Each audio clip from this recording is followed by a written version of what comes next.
మనకంటే ఎక్కువ అక్కడ 35% ఇక్కడ 31% అంటే శాతం కాదు, రేటు పరంగా మనకంటే ₹3 తక్కువ ఉంటది అక్కడ.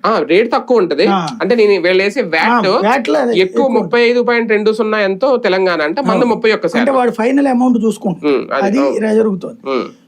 ఇక్కడ ఏం చేసిందంటే మోడీ సర్కార్ ఇట్లా చేసుకొచ్చింది, కానీ మొన్న ఎన్నికల కోసమని ఈ 2 నెలలు పెంచలా. దాని వలన ఆ 2 నెలల లెక్క నెలకి 30,000 కోట్లు ఆయిల్ కంపెనీలకు లాస్ అయింది. ఒక్కొక్క కంపెనీకి 30,000 కోట్ల రూపాయలు జేబులో పడ్డాయి. ఇప్పుడు అవి క్లియర్ చేస్తున్నారు, ఎలక్షన్ కోసమే ఆపారు. ఆ అపప్రద కాదు, ఆ తప్పుని ఒప్పుకోవాలి.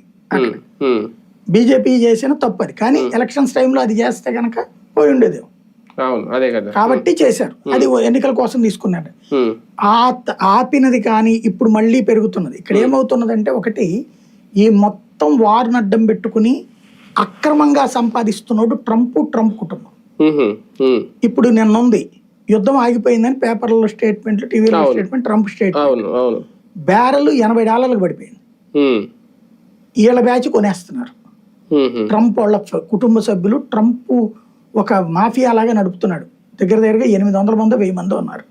షేర్ మార్కెట్లు, పెట్రోలియం వాటి మీదన వాళ్ళు పూర్తి కాన్సన్ట్రేట్ చేసుకున్నారు. ట్రంప్ నిర్ణయాలకు అనుగుణంగా వాళ్ళు వెంటనే అమ్మడం, వెంటనే కొనడం చేస్తున్నారు. ఇప్పుడు $20 పడిపోయింది, $80 కొనేసారు వీళ్ళు భారీ ఎత్తున. ఎట్లా కొంటారు? 10 షిప్పులు, 25 షిప్పులు, 50 షిప్పులు, రన్నింగ్ లో ఉన్న షిప్పుల్ని ఆ రేటుకు కొనేస్తారు. ఇప్పుడు ఎట్లా ఉంటదంటే, ముందు మనం ఆర్డర్ ఇచ్చి తీసుకోవడం ఒక ఎత్తు. ఇవి కాకుండా దాదాపుగా 60% షిప్పులు ఆయిల్ని కొనేసుకుని తీసుకొచ్చి అమ్ముతాయి ఈ ట్రాన్స్పోర్టేషన్ టైంలో రేట్లు పెంచుకుని.